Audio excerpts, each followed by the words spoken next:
Welcome to the Pit Stop Ranch. Some people are easily distracted with shiny objects.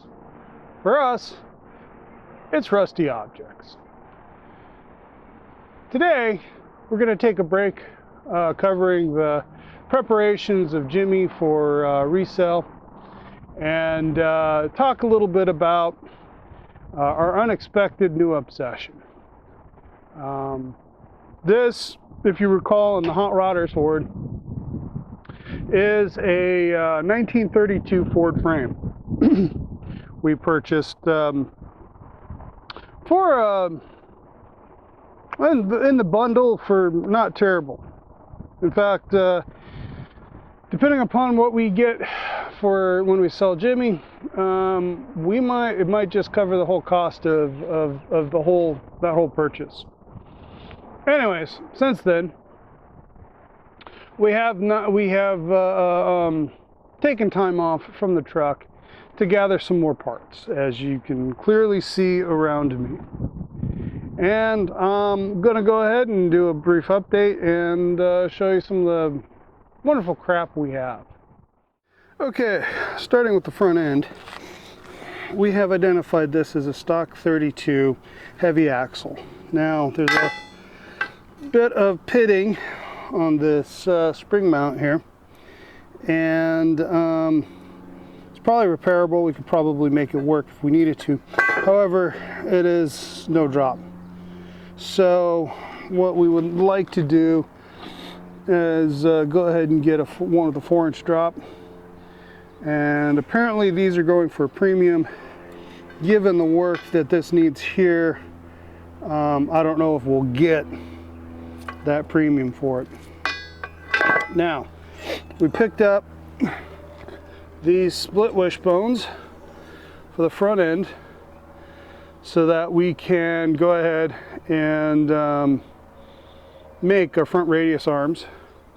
There's just simply the simple split there, and then we got these ends here, speedway style ends.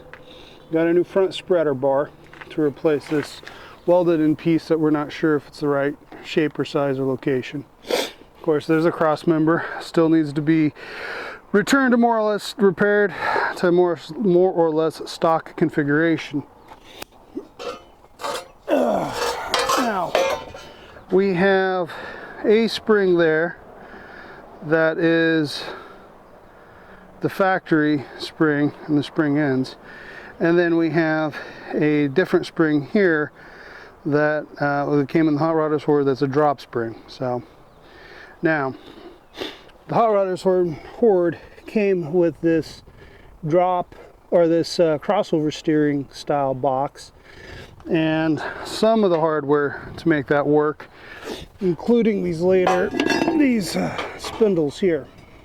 Now, they're the square type, which indicates the older design, as opposed to, well, I don't know how that works, honestly. Anyways, so we got the spindles for the crossover style steering. However, when we bought, where we got these radius arms, there's also this F2, F3 complete steering setup with the push-pull style and the ball and socket style steering setup. So that's went ahead and, I mean, we got all of the above. We're going to do some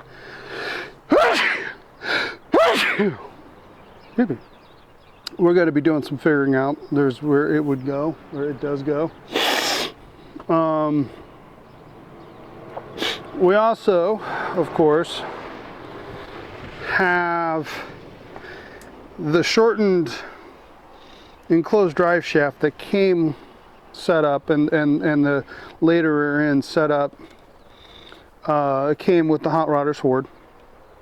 Should all clean up and bolt together. But then we got this later style 3-speed overdrive column shift transmission. Now, the gentleman that we purchased a bunch of this the column and a bunch of other stuff was saying that the internals on these should fit the internals of the older top loaders that are not synchronized. Have no idea if that's true or not. Discussing getting like a 37 gearbox, which quite honestly is an undesirable one, not like a 39, and actually comparing them and seeing if there's any truth to that. And if that's the case, then we'll probably run this enclosed drive shaft. If it's not necessarily the case, then we might do the open drive shaft conversion. That's kind of where we're at. And then if we do the open drive shaft conversion and run this overdrive transmission, what I will probably do is build a piece back there and get like a 60s vintage, a 50s, 60s vintage 3-speed 4-shift conversion piece, and build a brackets that fit using those using 3 or 4 of those bolts and the cover plate, and build the setup so that I can go ahead and use this transmission. Because one of the big differences between this setup and say like a Saginaw 3-speed or a later Ford column shift 3-speed is these arms shift vertically. You know, the middle position's at like a 30 degrees. It doesn't quite go full 90 degree down, and it goes almost parallel with the axis here up. So your normal, whereas like a 60 Saginaw, these arms are vertically down, so the arm linkage is just this way. So what I would have to do is put like a plate down here to then do a bell crank setup, which then turns it up and interfaces with these, or cut and weld. But I think I'd rather do it that way and not really cut up a surviving transmission like this, especially since it's free and it doesn't feel bad. Obviously we'll need to open it up to determine its health, but you know, we'll get there. Now this cross member here, which is an amalgamation of a Model A and a 32, requires the 32 spring type as opposed to, the Model A spring type as opposed to 32. Best I can tell, it's so that you can drop the rear end.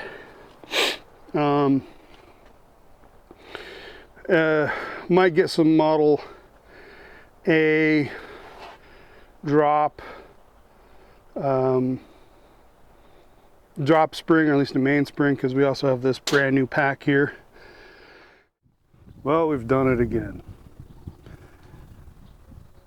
We have so many things to do, so much time already called for, but we did it again. This is a 30 or 31 5-window coupe for Model A. It was chopped by the Edmund brothers sometime in the 50s, and it was used as a drag car all the way up into the 80s, and then it was mothballed for 40 years. Why did we get Model A 5-window coupe to go on a 32 frame? The fact of the matter is, they're available for prices that we could afford and willing to, or at least willing to spend. And it was super common to take Model A bodies, whether the Roadster, the coupes, whatever, and put them on 32 rails. That happened all the time. And you would, to answer the question why is, they made nearly 5 million Model A's, and they made nearly 500,000 32s, whether the Model B or the Model 18. And they made a lot more Model 18s than Model Bs. So, as a result, since there's a 10-to-1 advantage of these bodies over the same 32, when, you know, rot and damage got too bad on the 32s, a lot of guys just went out and picked up a Model A body and then made the minor modifications, which consists of hacking up that right there on the subframe to clearance it to fit over the 32 rails.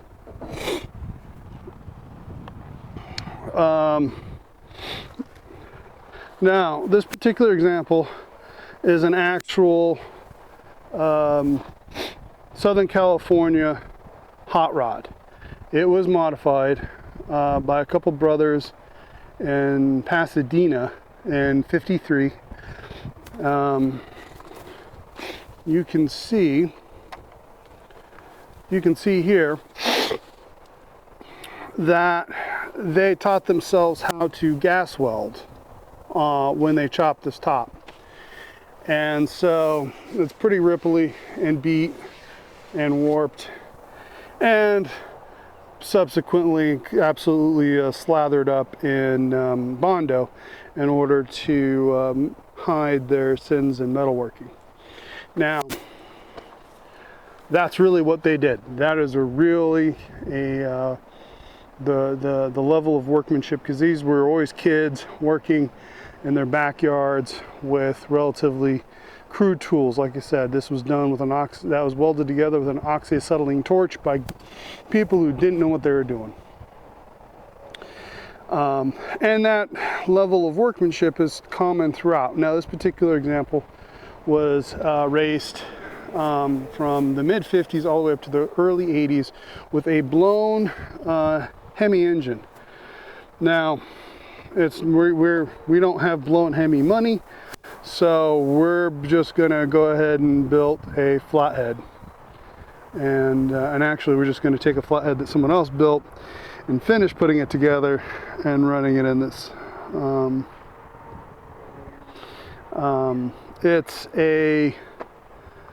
It should be a really fun project and something that we're obviously really excited about doing, because we keep buying parts and getting ready to build this, even though, you know, it's not like we have a lot of other stuff that we should be working on, you know, or could be working on, you know.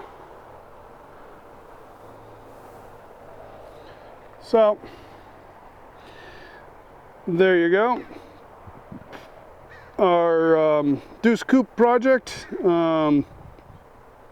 done old school style. Not necessarily intention to do it, but without a doubt it'll be probably the way things are going, the parts and materials we're accumulating, it will almost certainly make the Trog folks happy. Not that is our goal, but it's just pretty cool. Anyways, hey, just remember, we are professionals, just not at this. And to be quite honest with you, we are really new at this new early Ford stuff. If I've misspoken or otherwise been misleading, feel free to call us out on it.